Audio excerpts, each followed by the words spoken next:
Hello everyone, it's Emmanuel Cooke.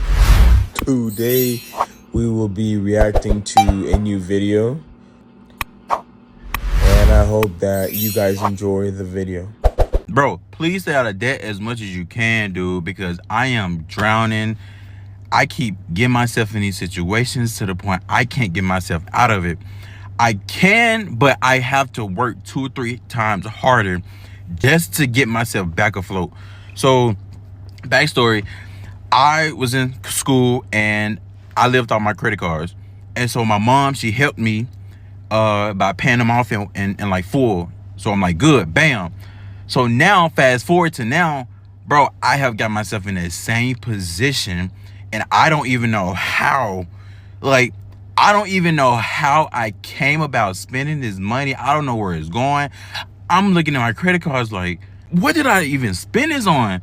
So now, because I like to invest my money. I want to invest my money. I want to put my money somewhere else, but I don't even have the luxury to do that because I got to work 2 or 3 times harder just to pay my credit cards off, then put my money to the side to invest. So now I'm going backwards rather than continuing to going forward.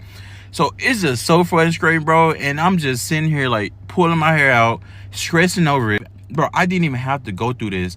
It just creeped up on me out of no fucking where. And I just like don't know. Bro, do anybody else know how to manage their money? Because I'm over here drowning. Drowning. And I'm trying to stay, bro, get myself up. And it's so frustrating, bro. So learn from me. Please stay out of credit card debt. If you have any recommendations for me, bro, please let me know because yeah, boy, definitely is stressing over here.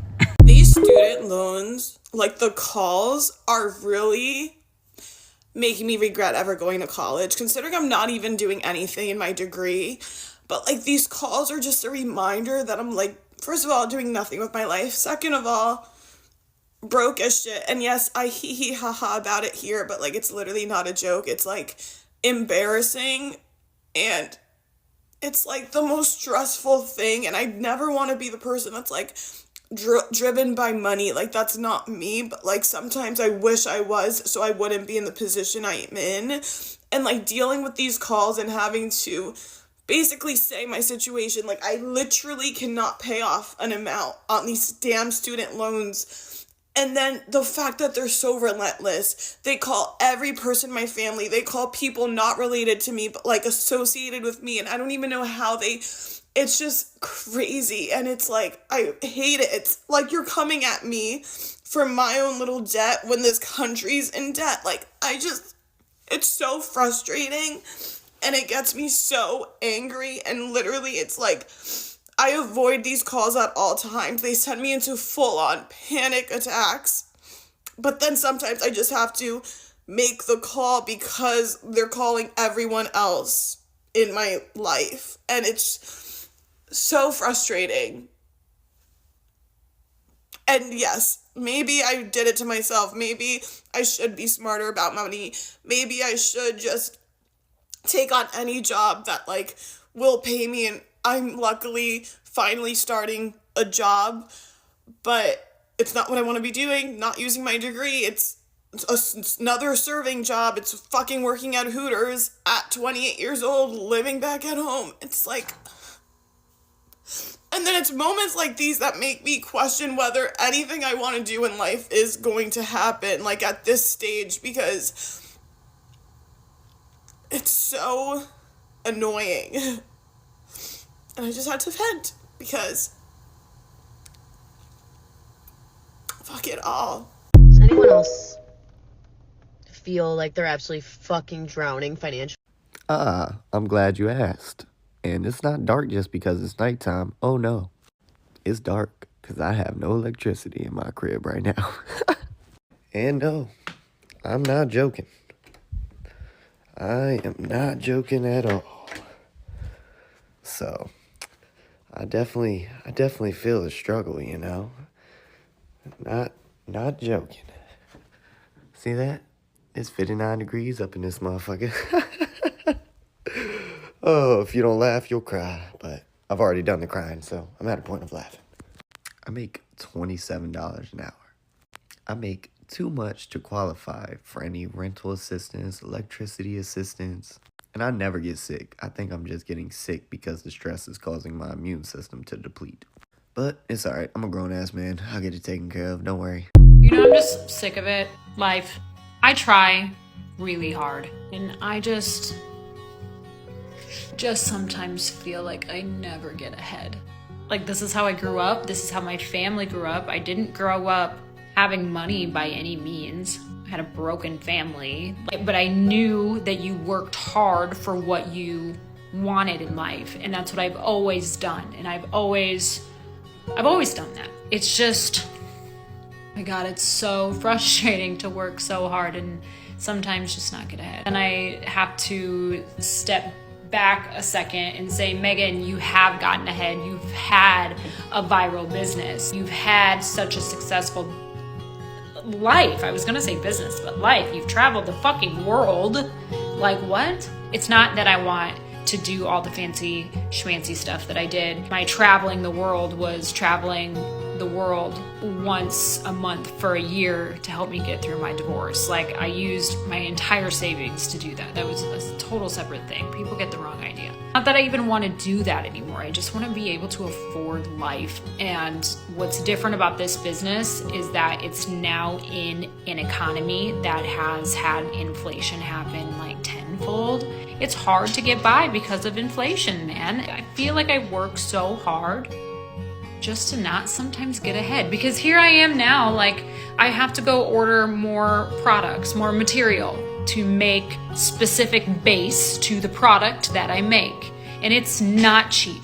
And I hate when days like this roll around where it's like, oh, here's a wholesale order day, gotta order $3,000 worth of bottles, hey, $500 to get your base, $200 for your packaging material. It's just a lot. And I know I'm just venting. I know that a lot of you get it too, but here I am just venting. So shout out to those who deal with it also. You have a friend. America's drowning in debt, and they're trying to vote TikTok off. Fantastic. America's debt is controlled by 4 to 5 credit card companies. There's a vote right now to break all that up and allow other people in instead of having the monopoly on just those 4 to 5 credit card companies. The reason why I'm bringing this up right now is because this is yet another issue that the government could be focusing on instead of more than a 90% bipartisan attack on an app. America, we don't like these wars happening. We definitely don't like spending hundreds of billions of dollars on these wars. Or how about the billions and trillions of dollars in debt that we are? And the trillions of dollars in debt in credit card debt. Take a look at the Credit Card Competition Act. I can't stop those wars. And what freedom of speech? I can't even bring up those wars on this app. Like, share, and follow on this, your Bald News Network, for at least another couple months. There's a lot of scared people out there right now, not only for things that are going on in people's health or politically, but it's also because their debt and their money problems are keeping them up at night. They are paralyzed and they feel some sort of moral or ethical obligation to pay off this debt, but they know they can't. Their wages aren't going up. They have all the other monthly expenses that people have that just don't go away. And they're unclear whether they qualify to even talk to a bankruptcy attorney and see if they can wipe out that debt. My suggestion, my recommendation to people out there who are tossing and turning at night because they don't know how they're going to pay down their debt, or they're paying down their debt, but other things are lapsing, like they're behind on their rent, or they don't have enough money for groceries, or car registration is coming due, or they need new tires. Whatever it is, there is federal relief out there. The law gives you the ability to discharge your debt in one fell swoop. It is worth having a conversation with a bankruptcy attorney in your jurisdiction, in your state, and seeing what they have to say. I'm totally in for the sharing our debt and how we're gonna get through it. And so I figured I would do us all a favor and share mine, because I used to be ashamed of these numbers and I still don't like them, but that doesn't mean you need to be ashamed, because if you're ashamed, you're probably not taking care of things. If you're not taking care of things, nothing's gonna change. So let's not stay in debt. Let's get out of debt together. And like the other girlie said, let's go on a little vacay after. We're gonna start off. And I wanted to explain before I start off, I have 3 separate credit cards, and basically about a month ago I switched one of my debit cards to a different bank, and so now I have a new bank, but I forgot to transfer a few things, so some of them went over even though I tried to handle it, and it just didn't work out in my favor. And then they charged me more interest in overdraft fees, or what is it called? Basically they charge you for overspending on your credit card. So here's what I got. I have 3 of them. I have an Apple card. My spending limit on that is $500, and I currently have $443.95 on there. And I'm not really sure what my APR is on that because it doesn't say. But basically, I think it might be like very, very low, because if I paid all $500 off, it would be like $10 total. So that one's a very new one. I haven't had it for a long time, but these other ones I've had for quite a while. My next one is my Chase card. My credit limit is $1,800, and I've spent $1,877. And like I said before, it was paid off more, but then it basically one of my fees went on my credit card, which I didn't realize my subscription was on my credit card, and then it overdrafted, and then it charged me $77. So we're over for that, but it's okay, I'm about to pay it like in Chase, so it's fine. Next one is my Southwest credit card, and that one's $7,069.98, and both the Chase and the Southwest credit card have a 28.99% APR, which is interest, if you were wondering. So you might be asking, Carly, how the heck are you going to pay these things off? Let me tell you the plan, okay? Because the Apple one has such a small limit, my plan here is basically to pay off the amount and pay off the Chase one has the lowest amount, which is the $1,877, and then the Southwest, same one. I'll kind of start chipping away at that. So the thing I did wrong here is, also this is my little notebook that I'm tracking all my expenses in for this year. The Southwest credit card, I thought it was just going to be for flights, which is great because I fly all the time. Most of them are through work, and so I can get those expensed and then pay off that very quickly. It's like a very quick turnaround for me. But I didn't know that it was used for other things, and I'm an impulse shopper and I'm trying to heal that, so that didn't work out in my best interest, and so I pretty much just need to stop using credit cards for now. But my goal is that with my Chase one, which has the $1,800 limit on it, my goal is to pay my rent on it, because my rent is less than that amount, and then I'd pay like my rent, my Wi-Fi, and my electric bill, because those are the only fees regarding my house that I have to pay. And then that would be, again, under the $1,800 limit, and then I would literally pay it off, because that's on the 1st of the month, and so I'd pay it off. It would be charged on the 1st, and then I have until the 11th to pay for my statement balance, and so I'd pay it off right then and there, which I do anyway, so that's a great way to use your credit card and not get in trouble. With my Southwest one, I again would only use that one for flights, and I would only purchase a flight if I had the money to purchase a flight. You get where I'm going? You guys, this brings us to a total of $9,391.39, which is so tragic. But there's so much hope, and I know there's a lot of people that have it worse, and I know there's a lot of people who have it so much better than me, and that's okay, because I got myself here.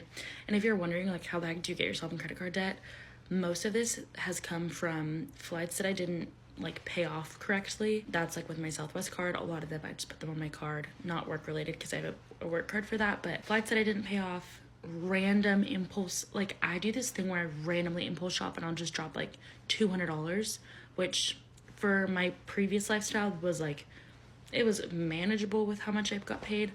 But living on my own now, I used to have roommates and I paid a little bit less in rent, and now the difference, it's not helpful. And then that's pretty much the most of it. And then I paid like $1,000 for new tires, and then I had a bunch of dental stuff that was not covered under insurance happen last year, and then a bunch of medical stuff that happened last year. Then I also moved about almost a year and a half ago. That accumulated just didn't do me well. Yeah, not the proudest of it. And I guess I've never really like understood how to pay off credit cards, but I've done so much research in how to actually pay, and what like how to do a transfer balance, how to pay off your balance, what a statement balance is, when the due date is, how much you actually need to pay, how much interest rates are, how they increase over time, all kinds of things. I also took a lot of credit card increases that I definitely shouldn't have done. So we're living and we're learning. Hope you enjoyed this video, and if you're interested in following along my $9,391 credit journey, please like and follow. I feel like I'm on the red app, if you will, and I'm loving it. So if you want to join, here I am sharing it all. Also, I wanted to share that I'm so inspired by Brittany Reynolds. If you do not follow her in here, this is her thing. I mean, I'm sure there's other creators that do it too, but she's the one that I literally am inspired by to actually pay this all off. And I'm doing a no spend starting February 1st and a no spend 75 days. Honestly, I might do it for like 3 months or something, but I've done really well already for this year. I know it's only 9 days in, but I haven't spent any like material things. I've only spent money on like coffee and food, which can totally add up, but I'm doing really well. Anyway, if you want to follow along my journey, welcome. I'm so excited. If you want to follow along and you have debt and you want to share, feel free to share anything you want below. Or if you like got out of it, or if you're interested in like how to start working on it, or how to pay off debt when you have a job but you don't make a lot of money, or you do make a lot of money and this is how you pay, let me know. Also, if you have any other creators I should follow, let me know. That's all. The average monthly car payment in the US for new cars is $667. The average credit card debt is over $5,000. Average mortgage debt is $220,000. The average auto loan debt and lease is over $20,000. And the average student loan debt is over $30,000. Moral of the story is the next time you see someone living their dream life, keep in mind they're likely a part of that average. There are people nowadays that live above their means and they have to pay for it through massive debt. I don't know about you, but I'm almost 30 and I'm in no rush to be house poor. I got no debt to my name and I want to keep it that way. That is it for today. I appreciate you guys watching the video, and like, comment, and subscribe down below, and see you in the next video.